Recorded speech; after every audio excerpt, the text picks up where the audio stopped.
So some of the storylines, as I yawn, storylines from the World 100. That's how excited he was.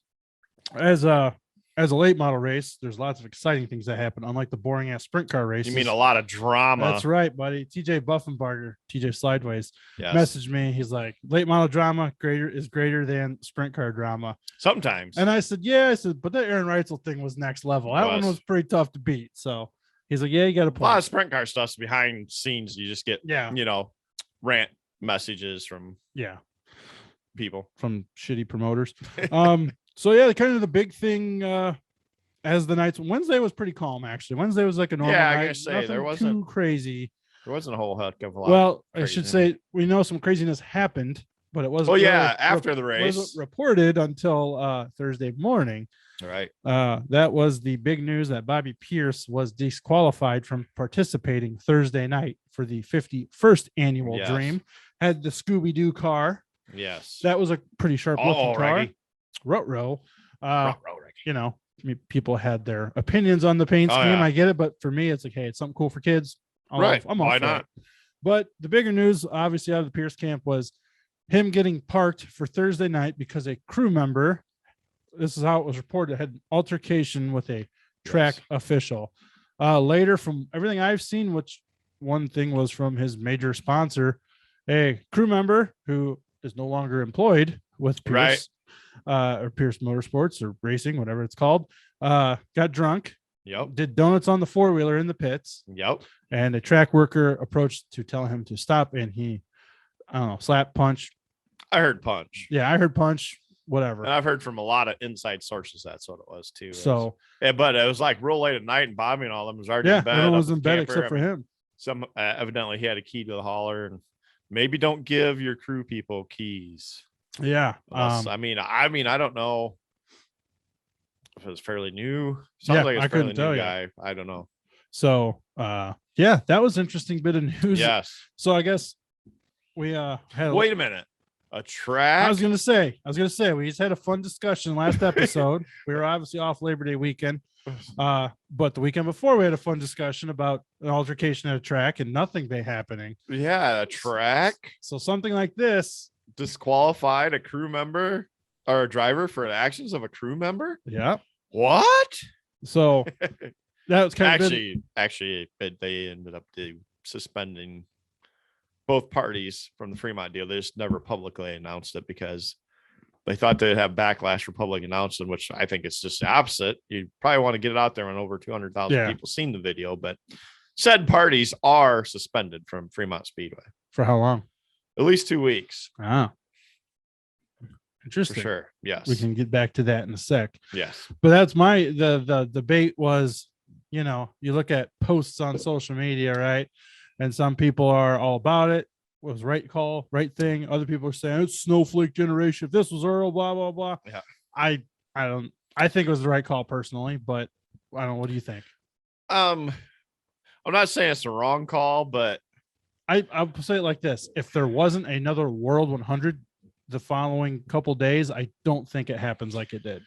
Right. And the thing that has that, okay, I'm all for you are responsible for your crew people's action. But if it's, I don't know what time it was. It sounds like it's late at night, like 1, 2 in the morning from what I'm gathering. Okay. Comes a point. If your team and your driver, to me, you're responsible for your crew's action, like in the pits during the race, if there's a fight or something. Yeah. But at 1 or 2 in the morning, to me, it's a fine line because how long do you babysit the guy? And their stuff was loaded up and it wasn't, so this guy had to go on his own, unload the shit. And so, I ain't saying it's a wrong call, but yet again, so what happens? So I think we kind of had a conversation a little bit about when do you, before Butler. Exactly. But that was a series. Right. This wasn't a series. It was a track, and the track official was involved. Right. So I see I kind of agree. Like it is kind of a fine line, but at the same time, you have to fall back to the one rule that's in place. Well, and obviously the crew guy was stupid.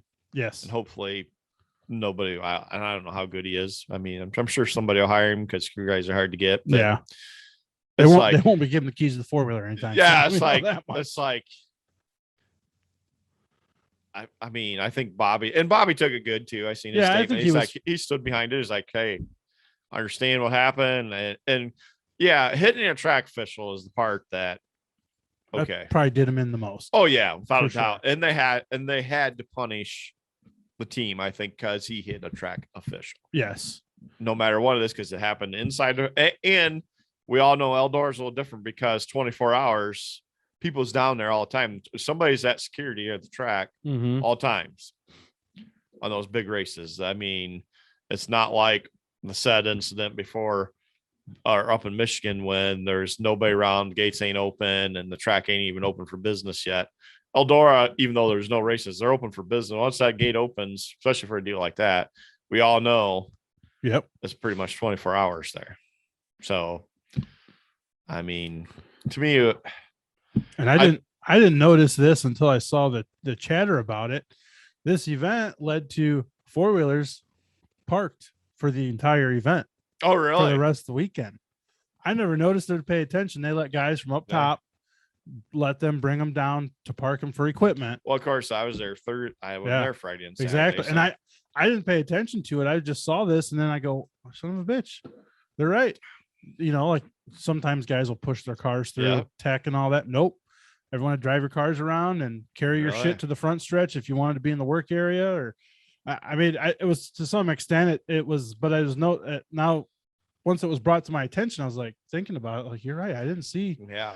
Well, you know, crews driving around on 4-wheelers. Yeah, which that could maybe that might have been a little much, but you know. Yeah, I mean, it sucks, especially nowadays because you have a work area and so many things, just especially of the guys parked up front or up top and all that stuff. Granted, they let them take them down, but still, yeah.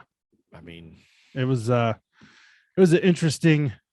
But that's what happens when somebody's an asshole. Yeah, everybody pays. Exactly. So that was always interesting. That was an interesting tidbit to hear, and I didn't think about it. I mean, because I seen some of them come down the hill from up top on Thursday, but if they let them do it from up top, which makes sense. Well, but it didn't happen until Thursday, or no, it was Thursday, wasn't it? Yeah, it was Wednesday night that it happened.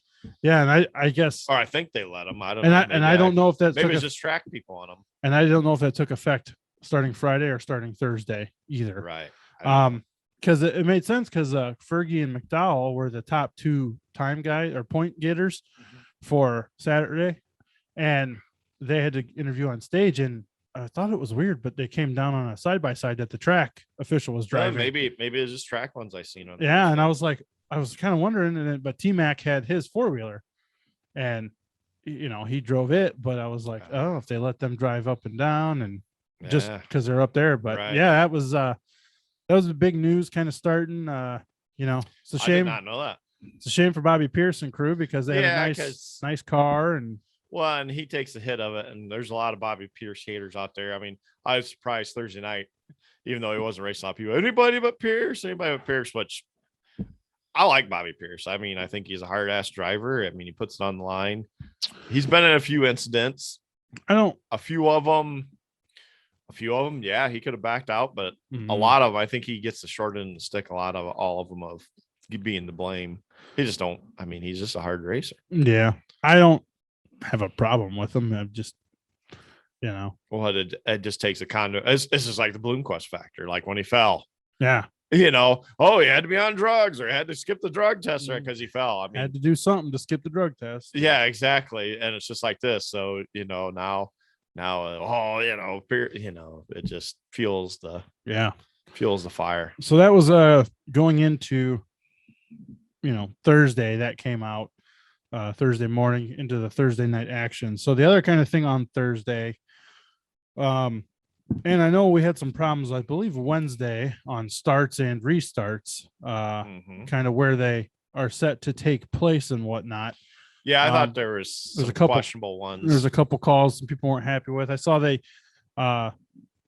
are Dirt Car World Racing Group's page, the Dirt Car page on Twitter, I believe, did an interview with Eric Grigsby, the he was serving as race director. He's normally the World of Outlaws race director. Kind of explaining what they were looking for, but I didn't see what really happened Wednesday to necessitate I mean, because Dale McDowell was one that got penalized, and he goes, "Hey, I start the same place I start since I've been coming here." Yeah, his I thought was a really cheap call.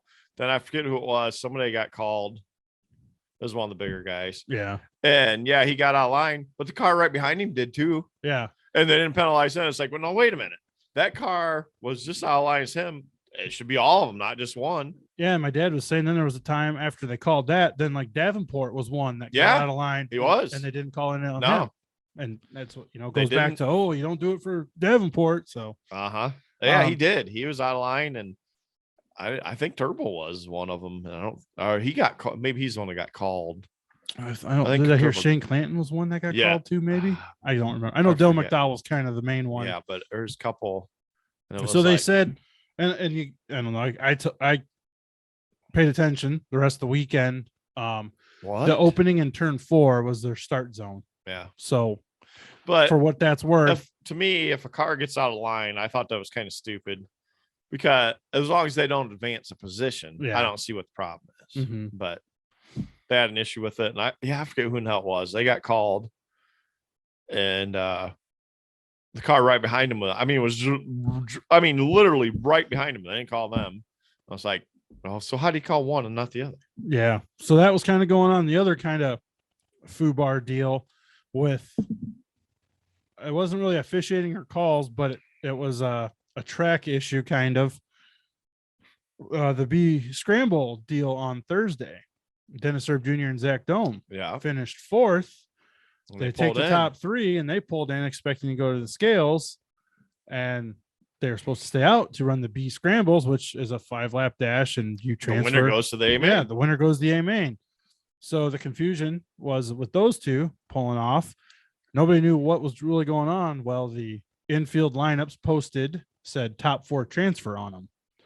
Now I see. Oh, I've been in this situation before. I see now that it's said that over the radios, they said top 3 go to scales after the race. Mm-hmm. Top 3. So I don't know if that's true. Obviously, I'm not on a receiver. But that's why there was no explanation and or both guys leniency. Got put to the table. Yeah, both guys. I don't know if Dome even came back out, but no, I don't think Dome did. Herb came back out, but that's why it was printed on the tracks lineup that top 4 transfer. It happens. It happened at Attica once this year and Fremont once. The person writing on the board wrote the wrong thing. These are printed too. Yeah. See, so it's even better. Yeah. See, we've had it and noticed it and changed it before the heat races. The one somebody brought to my attention. I'm like, no, that's wrong. So we changed it, but it was geared train. Nobody announced it. But it's always been, we've took 4. So, but it said top 5 for some reason for 305s, and we've took 4 all year, but he got 5th, never come out for his B main or anything. Went to push off for the A mains. They're like, dude, you missed your B main. It said top 5. But they got changed before the heat race, but they never went back up and looked at the board. And, it's one of those deals that sometimes tracks mess up or whoever's doing it. And it happened one time at Fremont too this year. Yeah. So this was an interesting. So I check those boards at our shows now all the time because it's like, I have no clue when the Fremont one got changed because it wasn't our show that it happened at. It happened at just one of the regular shows, but I heard a lot about it. So I made sure for the rest of the year at our shows, it was wrote down right. And so what do you do if you're Eldora Speedway, biggest race of the year? And that's what a lot of people are like, they should at least pay them start money. And it's like, it's a slippery slope too, man. Yeah. There's a couple issues. One, being printed is a little different, but if you're a driver, listen to your receivers too. Yeah. That's what the way I understood it at first was it was printed, but they never said over the receiver. Now I'm told or seeing people say, oh, they were told on the receiver too. Well, and seeing that's our deal. And I think that's the track and dirt cars logic is, hey, we said on the receivers. Yeah, it was brought to me before we started heat races. So we changed it. but you know, and that was the thing I told them. I said, you know, we've took 4 all year. I mean, they're like, well, we thought maybe they're taking 5 now, which I understand. Yeah. I mean, I get it. Mm-hmm. Also, I told them like, well, we changed it. I mean, it was just a mistake. It wasn't. It literally was not changed. It's always been 4. And just person writing it down on the track wrote it down wrong because it was 5 for the 410s and it's 5 for the late models. So they just wrote 555. Mm-hmm. And you know, just a simple human error.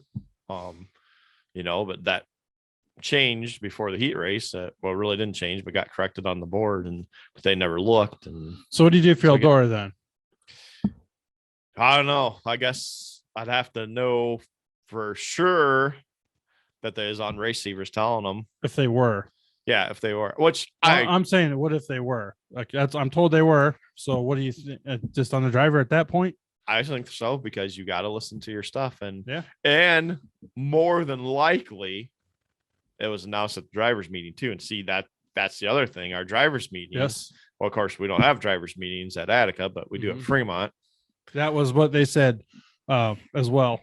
I don't know if Dirt Car or Eldora posted, but it was said at the drivers' meeting, and it was said over the race. Yep. And a lot of people don't pay attention at the drivers' meeting, and that's why you need to, and that's why every track needs to have one. I think, because just like that, if it's said at the drivers' meeting and sent over to the race receiver, to me, that's on the driver.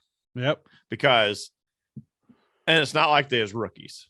Yeah. Zach Dahlm's no rookie. Dennis Erb Jr. is not a rookie. Correct. So they should, and I'm not, trust me, I'm not saying anything bad against them, but it's like they're smart enough to know that things change in the night of race program. I mean, you just, and to me, you don't take everything that's printed because things can change, obviously, like that. So if they're saying at the driver's meeting, saying over the race receiver, to me, then it's on the driver. Well, the other on their side of things, I see it as the last few years they've taken 4 out of 2 lanes. And they changed it this year. And this year they changed a little, which again, I agree with you. It's your responsibility to know this shit. And if 2 out of 3 times it said one thing or you were told one thing, and just because you read it, I know it sucks either way. I don't know. It does. It's a bad deal, and it's not a win scenario anyway. No, track doesn't want it. Dirt car doesn't want it, and the drivers hate it. And that same thing. I mean, I felt terrible because especially Garrett Crane, he's one of our 305 teams. That's, you know, he's rookie of the year last year for our series, and I mean he's getting better. I mean, he don't make every A main, so you know he's stoked he made the A main, so he didn't go up. It said 5. Why would you go up? You know, and then they get there, and I thought it's funny. It didn't dawn on me. It's like, oh, they must have had problems. Yeah, because I'm up in the tower after we start. I was like, oh, they must have had problems. But you know, then come out for the B, like evidently then must have had problems. Then go to push off for the A, and they're trying to push off. I was like, wait a minute, what the hell you think you're doing? See, yeah, it's a bad situation because you know obviously they was upset, and they're gonna be. Oh yeah, and it's like it got changed, you know, before it's always been this way. So yeah, I mean, I can relate firsthand. I mean, it's a no-win situation for everybody. Yeah. But to me, if they're saying top 4 at the drivers meeting and saying top 3 at the drivers meeting and top 3 over the radio, you got to listen. Yeah. There's a lot to speculate there. Obviously we can only kind of talk what we've heard and or know the little bit we know, but see, I wondered why they both pulled in and and even at first when Dennis Erb did it, Dustin Jarrett's now said, well, we think he is radioed in to pull in. Yeah, that's what they said. You know, and he's like, no, we heard he just pulled in on his own. And then, you know, so, and even Dustin brought it up. Well, you know, it's been the top 4 and maybe he got confused or didn't listen or what. And see, this is the first I ever heard of the printed thing. Yeah. People took pictures of it too, hanging up and said B main top 4 transfer on it. But if you go back to the drivers meeting, go drivers meeting. There's 3 things where it was announced, 2 of them. Yeah. Well, and that's why you have a race receiver and you need to pay attention because they're to inform the drivers, mainly obviously for wrecks, but they tell who to scale, they tell how to line up. I mean, you know, so And you know, some people I've seen say, well, they should have stayed out and they would have yelled at them to go in. It's like, but if you're not thinking you're Right. doing the wrong thing, you don't even know better. You know what I mean? Exactly. Like you think, oh, top 4, I made it, I'm in the scales. Yep. It's like, it's not like you're sitting there going, wait, did I make it or not? My guess is neither driver's probably at the driver's meeting. Yes, could be. I don't know. Because I don't think Dennis Erb goes to a lot of driver's meetings. No, I don't know. Well, it's just him and Heather. Yeah. And you usually see he's working on the car a lot. Mm-hmm. And I say that, you know what I'm saying. I'm not trying to down him any whatsoever, but I don't know. And Thursday was it. They didn't do the autograph session public drivers meeting like they did on Saturday, probably. No. Well, no, I don't think so. Because Saturday, that's the thing. Saturday, right? They do the driver's autograph at 3:30. I say I don't know because I didn't get there until 4:30, and then 4:30 they do the public drivers meeting. I think they might have on Thursday. I don't know. I think they might have actually. Because on Thursday, everyone, I mean, the whole field's there. You have to be there for one thing, because you have to sign autographs or you're like DQ'd for the night. That's the rule. So even if Duane Hancock gets a late model for the Dream next year, I want to. I bet you do. You have to go to that driver's meeting / autograph session, or you'll be disqualified. They check every driver in. I would probably have a big line. So of what? I don't know. Thursday, I don't know if they did that or not. I don't know. I can see. I didn't get there till like 20 minutes before. So then that changes things too, because then everybody was there to hear it, and you were there because you have to be. But who knows?